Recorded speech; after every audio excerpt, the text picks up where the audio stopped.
Hello and welcome to this episode of Space by Stansons. We're actually talking to a range of people from key influencers to rising stars in workspace design. And my question for them is, which space is going to be the busiest space in the workplace in 2026? Oh boy, it gets really interesting finding out where everyone's going to be, what the busiest part of the office is going to be, but also a little bit about where we think we're going to be creating spaces that we might not have had before. So what are the new emerging spaces coming into offices? What is being demanded? What's being requested by end clients for designers? And what are designers putting forward in their proposals and pitches when designing new office spaces? So a great listen. Before we roll, we've dropped space section on the website, stansons.co.uk/space. So head over there. You can sign up for show notes where you get a weekly email just dropping the key timestamps, the key values and bullet points of each episode that drops fortnightly. So that's stansons.co.uk/space. Head over there, sign up for show notes. Now, onto the episode. Let's roll. What space is going to be used most in 2026? Cocoon environments, I'm going to say. In a way, it's like, for me, they're coming back. I think we've sort of said that the office is all about collaboration and all about that sort of, like getting together, socializing, all of that sort of thing. I think we're seeing a pivot to how do I work effectively and, without distraction. What do you think the busiest space in your office will be 2026? So I would hope it's going to be our collaboration spaces. And I think the reason behind that is, I think if people can really get their heads around what the purpose is of coming into the office rather than working from home, it's to actually collaborate, ideate, connect with people. And I think we are going to be experimenting with spaces that are really designed to do that.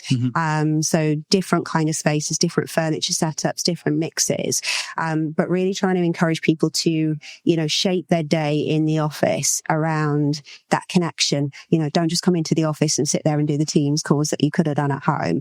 Actually think about the shape of the day, and really use spaces to kind of really maximize, connection, ideas.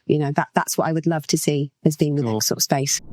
I think the space in my mind that's going to be the next big space that we're going to be thinking about is meeting spaces that are soft. I think there's so many, like you see there's like boardrooms where it's just these cold surfaces, and I'm like, why don't we have more meeting rooms that are sofas? I think there's something nice about having that kind of more softer approach. Everyone feels more relaxed, and I just think we need more meeting rooms that have got kind of soft seating in it. And then for space, I think we've also seen so many different lounge settings. I think it's really on the rise because I think it makes people want to be there, especially in workplaces. You want to design a place that people want to be rather than what they have to be. But then I think to be different, I'll say I feel like the kitchen island in a workplace especially could be on the rise. I think it's so nice when everyone is like on the lunch breaks, everyone gets together around it, has a chat, or it's a great space where everyone's like get all their materials out, work with it. I think we more collaboration spaces. I think the kitchen island's a perfect place. Ellie, what space do you think will be the busiest in the office next year? Okay, so it's a bit of a typical one, but I think it will be the kitchen, the tea point area, the breakout space. I really just think that a kitchen is like the heart of, usually a home, but also Heart of the home. Yeah. Oh gosh. Perfect. Yeah, I really do think it's that. Yeah. What space do you think will be the busiest in the office next year? Well, I'm not sure busiest maybe. We did it with Virgin, which is the big event space. It's unbelievable to see how well used that is. Every time you go into Virgin's office now, they're hosting events. They've got panel discussions on. They've got fairs where they've got show desks and people selling products. And then they've got it in lounge mode, hotel mode. So multifunctional space, we're seeing that in quite a few of our projects. Event spaces is probably one of the busiest.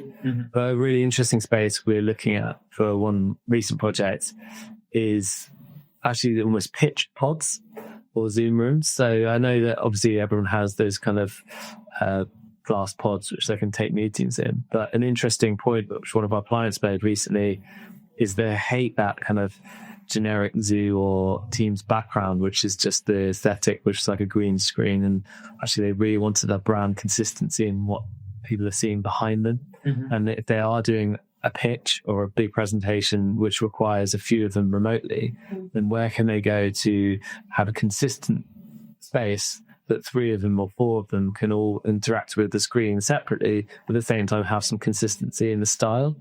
So it's one we're trying to crack on our project. So I'm actually really excited about it as a kind of progression from just a Zoom pod to maybe it could be more curated, maybe it could be more stylized and multifunctional as well. So your pitch pods is a space that I want to look into. What space are we going to all be using or starting to put into offices that we don't really have at the moment? I think we're going to focus more on like amenities, looking at like maybe yoga studios, podcast rooms, places that can be used like multi-use. I think we're starting to see people ask for them more. Oh, cool. Yeah. So 2026, bring on yoga studios. Yeah. We'll be doing yoga and podcasts. Well, I love that. Thank you, Sia. No, thank you. Well, there we have what we think will be the busiest spaces in the office in this year, 2026. So let's look forward to it, hey? But they always say that the food is where the people are. So all these kitchen islands, these collaboration spaces, there better be food there because that's where people go. Yeah, aside from that, like I love that point about the amenities, the podcast rooms, the yoga studios, focus on wellness. What a great wrap up. What some great direction there for anyone looking at an office, where to refocus, where we think that people are going to be. And that's it from Space by Stansons today. Do follow and subscribe to the show notes on stansons.co.uk/space. And for now, have a great one.